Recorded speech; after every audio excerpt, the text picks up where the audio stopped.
ଗୁରୁବାର ମାଣବସା ପାଇଁ ଅରୁଆ ଚାଉଳ ବାଟିକି ଝୋଟି ପଡ଼ିଛି,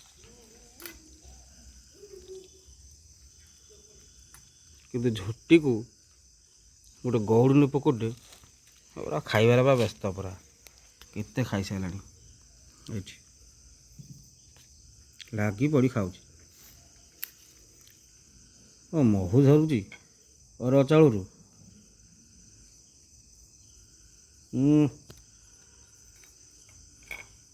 ଏମିତି ଦେଖାଯାଉଛି। ଛି ଚୁଙ୍ଗୁଡ଼ି ଆଉ ଦେଶୀ ଚିଙ୍ଗୁଡ଼ି ଆଉ ପୁରା ଦେଶୀ ଚିଙ୍ଗୁଡ଼ି ନା ଝିଅ? କେମିତି ଖାଉଛ?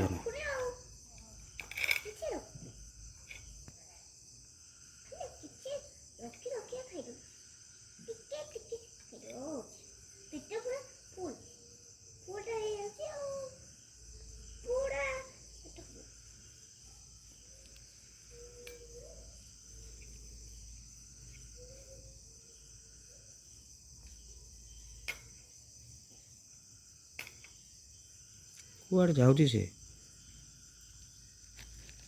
ମନ ଶାନ୍ତି ହଉନି ନା?